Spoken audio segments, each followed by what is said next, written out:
What's up, skate fam? Welcome to another episode of Deez Skates. Today, I want to revisit and expand on the topic of cross-training to become a better skater, which I touched on in a prior video nearly 2 years ago. Before we get started, I want to give a disclaimer that I am not a professional trainer, nor do I intend to give you exercise advice.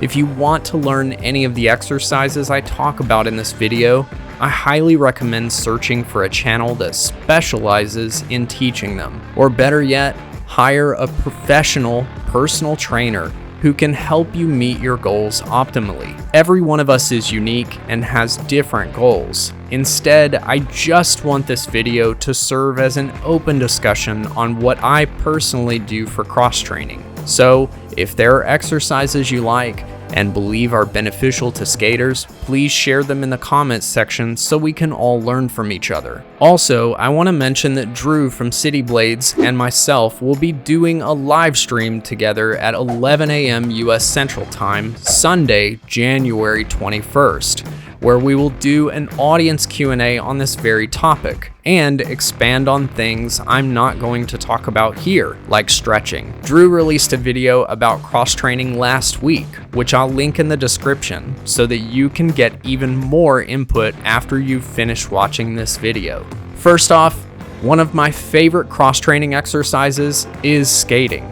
You're probably scratching your head at that, but hear me out. Quad roller skating, inline skating, and ice skating all use different muscles, and while abilities do transfer from one to the other, each one uses slightly different technique which engages different muscles and stabilizers. Personally, I believe that if you only skate one of these three mediums, you are severely limiting yourself to using only the technique and skill that can be gained from that one type of skating.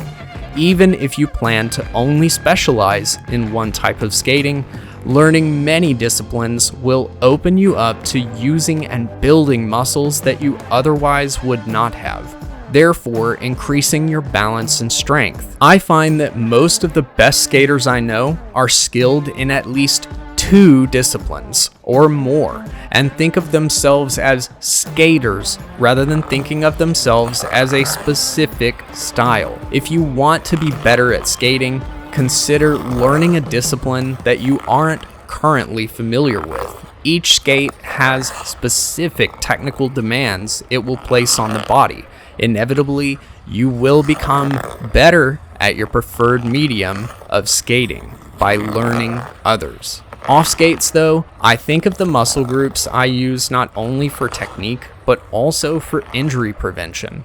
Whether we're talking about injury from impact or injury from overuse, any injury will set us back on our skating journey. When I approach a fresh training regimen, I start out with less weight and stress in order to build up the muscles in their full range of motion. The last thing I want is for off-skate training to be the reason my joints stop me from skating. Also, I want to build strength and habits that will help me prevent injury when I fall. Think about it like this.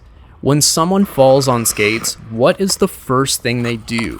They stick out their arms to catch themselves. Most of us know this is a very bad habit, but even advanced skaters can't help it sometimes.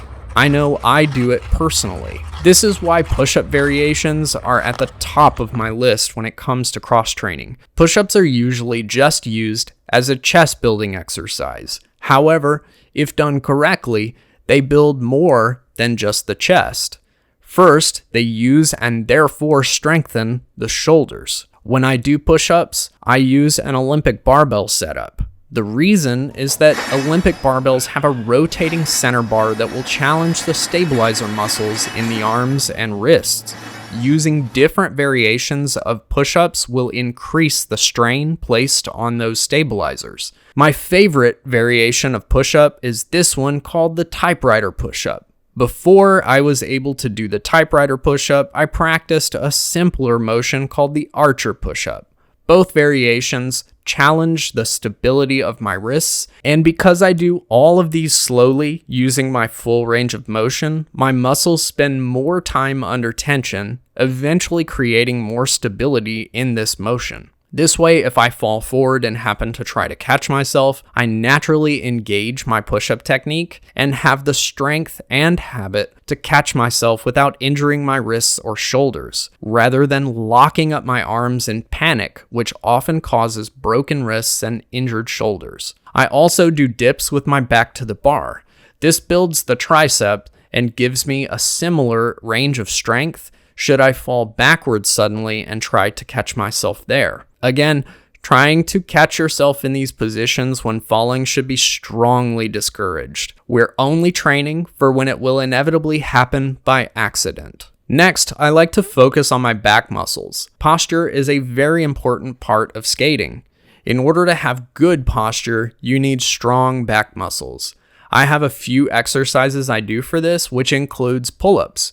I find that wide angle grip pull-ups do the most for my back. As my grip moves inward toward the neutral position, I'm using my arms more. Both are useful, but here, the goal is working the upper portion of the back. So keeping the hands as far apart as reasonably possible will help to build your back more so than your arms. Bent over rows also help with the upper back. Since I'm really just getting back into my cross-training habits, my technique and posture needs work. But focusing on posture during these exercises will help me to remain more focused on my posture when I'm skating, and it will help me correct poor habits in my posture overall. For the lower back, my favorite exercise is deadlifts. If I had to select one exercise from this list to recommend for athletes of any kind, it would be the deadlift. Deadlifts not only target the lower back, but act as a compound exercise which targets the glutes, hamstrings,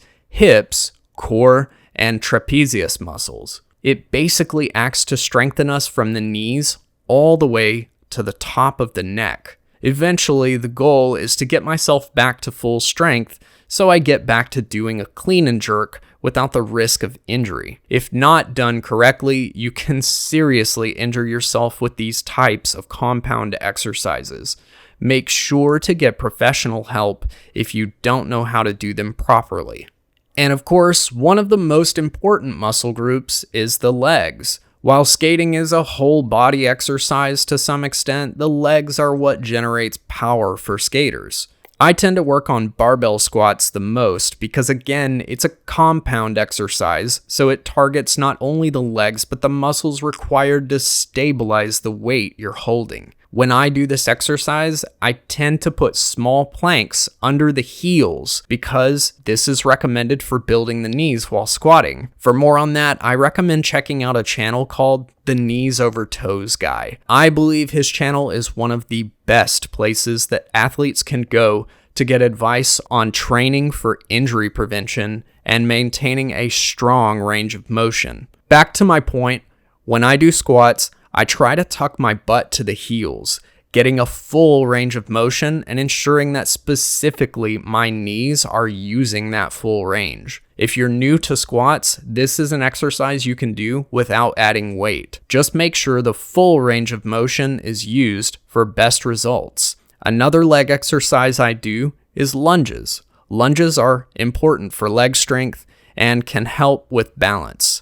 It's a position skaters want to create strength in because if you trip over something while skating, you will likely be relying heavily on your lunge to keep you on your feet. Lunges can also be done with or without weights, so you can do them anywhere, and they come in multiple variations. So make sure to do more research on lunges. Again, when I do any of these exercises, I try to start fresh by doing them with less weight and shoot for at least 12 to 16 reps. As I get stronger and more confident with an exercise, I might load down the weight to shoot for 8 to 10 reps.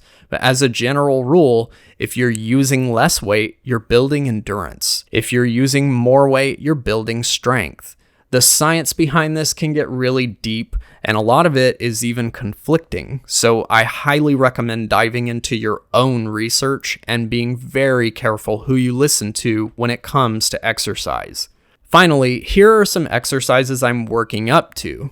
Like I mentioned, I'm working on my squat so I can get back to safely doing a clean and jerk. This exercise takes a lot of focus and time to develop proper technique, but it's a very useful compound exercise. I also intend to buy kettlebells in the future and incorporate kettlebell swings into my habits as well. I used to do kettlebell swings a lot, so I can personally attest to their usefulness, but I don't currently have any kettlebells. Kettlebell swings also require lots of focus to do correctly and can result in injury if not done correctly. I highly recommend looking into them if you're not familiar with kettlebell swings. There's one muscle group that is the most important to skating, which I've saved for last, and that is the core.